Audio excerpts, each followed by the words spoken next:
Pour ne rien manquer, abonnez-vous maintenant.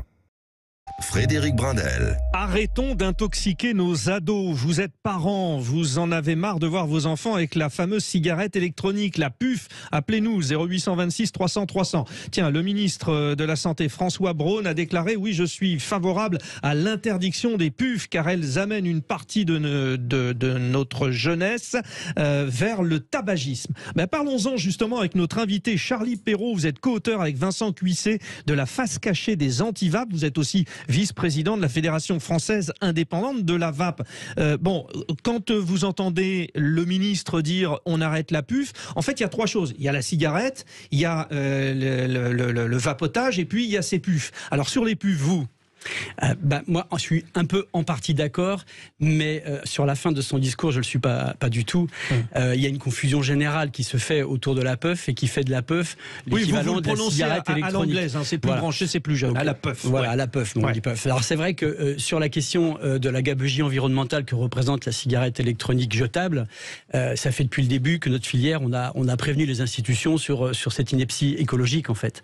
C'est encore pire que les mégots de cigarettes, c'est ça? C'est un peu l'équivalent des mégots de cigarettes, mais c'est surtout, c'est assez surprenant de savoir qu'un grand nombre de jeunes qui utilisent la puff ne savent pas qu'elle contient une batterie au lithium à l'intérieur. Et dans un vapotage conventionnel et dans un vapotage dit remplissable, avec une cigarette électronique classique, vous pouvez l'utiliser pendant 2 à 3 ans sans problème de changer de batterie. Avec la puff, Charlie Perrault, on est tous d'accord, on vous suit, on est bien. Parlons maintenant des choses qui fâchent. Nos jeunes là, dans ces puffs, il y a de la nicotine. Dans ces puffs, il peut ou ne pas y avoir de la nicotine. En tout cas, il y en a beaucoup là. Alors, il y en a beaucoup. Il peut y en avoir un peu plus, jusqu'à la limite légale. Il faut savoir qu'en France, on ne peut pas dépasser 20 mg par millilitre. Une des principales erreurs de la puff, c'est cette confusion % mg par millilitre. Lorsqu'on la voit affichée à 2% de nicotine, en fait, c'est 20 mg par millilitre et c'est le seuil maximal autorisé en Europe et dans l'Union européenne, et en France en l'occurrence, sur la concentration maximum. Après, certains jeunes vont en prendre à 10 mg, c'est-à-dire 1%, et certains à 0 pour avoir cet effet de vapeur qui imite la fumée, mais qui n'est pas de la fumée, qui est bien une vapeur. En fait. Oui, alors, mais quand bien même, à quoi ça sert? Parce que, dites-nous déjà, vous défendez votre métier, vape. On peut d'ailleurs vous dire merci, parce que grâce à la cigarette électronique, vous avez retiré certaines personnes de la cigarette, c'est moins nocif, bravo, chapeau, merci à vous. Maintenant, de l'autre côté, les jeunes, ils n'y étaient pas, la cigarette. Là, c'est l'effet inverse, c'est-à-dire, vous passez par ça pour après aller à la cigarette, il faut appeler un chat un chat. Alors, non, parce que qu'est-ce qu'aurait fait ce jeune s'il n'y avait pas la vape aujourd'hui? Il aurait continué à faire ce qu'il fait depuis très longtemps, expérimenter quelque chose, en général expérimenter quelque chose de un petit peu interdit à la marge, et le faire avec une cigarette traditionnelle, c'est le condamner à devenir un fumeur, dont un fumeur sur 2 va mourir à un âge avancé. Oui, ça on est d'accord, c'est 75 000 morts par an, le fléau du tabagisme. Oui, on est d'accord. La puff, c'est le fait qu'elle soit décorée, qu'elle soit sexy, et ça c'est condamnable, et en plus c'est un petit peu interdit. C'est plutôt que fait la DGCCRF pour ne pas contrôler ces équipements qui cherchent à imiter des bonbons ou des sucettes en fait. Moi qui suis fabricant, on est venu nous voir une fois parce qu'on avait sur une de nos étiquettes quelque chose qui ressemblait un petit peu à une fraise. On nous a dit faites disparaître cette fraise là, ça attire les jeunes. Enfin, il me semble que voir des puffs aujourd'hui avec des Pokémon dessus, ce serait plus condamnable. Donc c'est la DGCCRF qui ne fait pas son travail sur ce chapitre là. Et d'autant que les réseaux sociaux reprennent, parce qu'il y a des influenceurs qui sont un peu au service du business. Alors il y a actuellement une loi sur les influenceurs qui va leur permettre de recadrer un peu tout ça. C'est vrai que les influenceurs sont venus bouleverser le monde économique et puis finalement l'espace publicitaire, communication, etc. Nous dans notre métier on n'a pas le droit de faire de la publicité, on n'a pas le droit de faire de la communication. Et c'est un problème. Dans le métier des cigarettes électroniques. Dans le métier des cigarettes électroniques. Voilà. Alors on en fait un peu sur les réseaux sociaux pour dire qu'on existe, parce que si on n'existe pas, personne n'ira vers cette alternative. Et cette alternative aujourd'hui c'est une barrière franche. Et à chaque fois qu'on parle de la vape et qu'on en parle d'un point de vue polémique et notamment sur la puff, nous ce qui se passe c'est que ça nous désole. En fait, professionnels engagés qui représentons 16 000 emplois en France, nous sommes face à 16 millions de fumeurs et on en a déjà écarté 2 millions et il y a 4 millions de vapoteurs aujourd'hui parce que certaines personnes vapo-fument mais dans l'objectif de vapoter à terme, voire d'arrêter totalement tout. On est d'accord, là on vous fait crédit de cela, mais je reviens, alors déjà, cigarette électronique et puff. On est d'accord que puff c'est la version jeune de la cigarette électronique, non? La cigarette électronique est arrivée en 2010-2011 en France, elle était déjà une puff. C'est-à-dire que c'était déjà ce style-là. C'était une batterie. Avec un goût.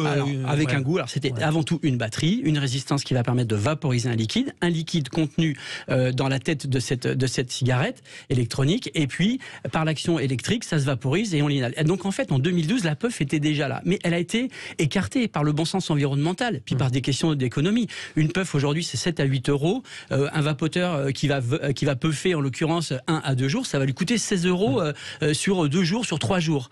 Mais la cigarette électronique, en vape remplissable, ça lui coûte beaucoup moins cher en fait. La cigarette électronique, elle est autorisée pour les mineurs? Eh ben, déjà, elle est interdite à la vente partout en France en dessous de 18 ans. Enfin, voilà, c'est ça.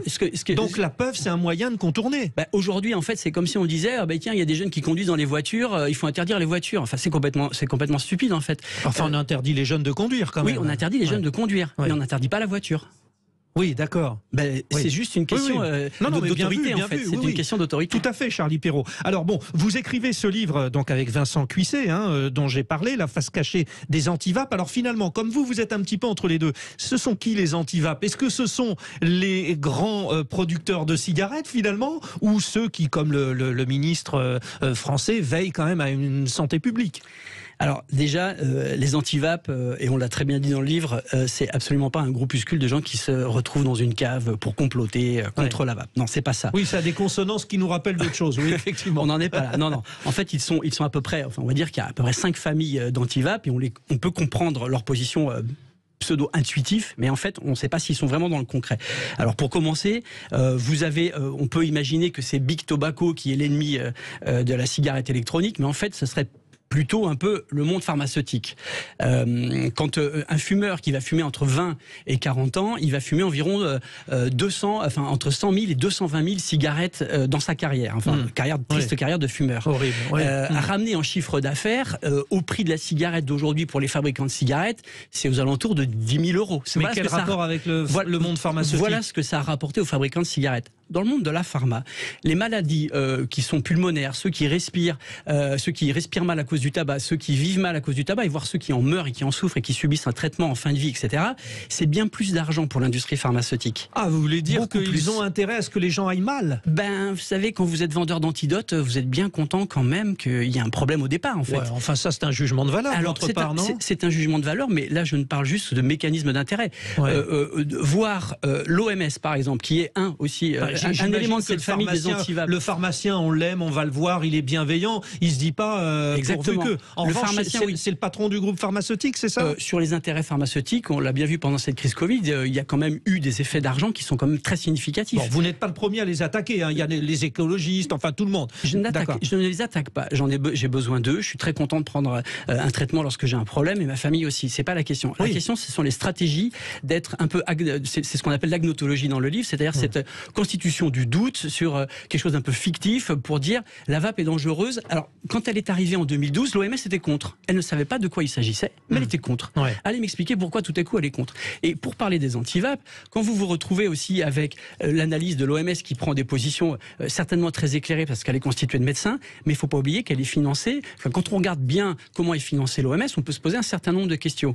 Un des plus grands donateurs privés de l'OMS, en tant que telle, elle est souveraine en l'occurrence. Elle est souveraine aujourd'hui. Tous les pays ne sont pas toujours d'accord. Mais après, il y a deux choses, c'est-à-dire qu'effectivement, d'aucuns auraient intérêt à ne pas développer cette cigarette électronique qui permet d'éviter les gros dégâts causés par la cigarette. On est d'accord, c'est là où on va. Maintenant, rien ne nous empêche d'aller encore plus loin, c'est-à-dire bien une fois que le travail est fait contre la cigarette, on peut commencer le travail contre la cigarette électronique. Ne vous en déplaise quand même. Pourquoi pas mais dans quelques années, en fait. Dans combien de temps?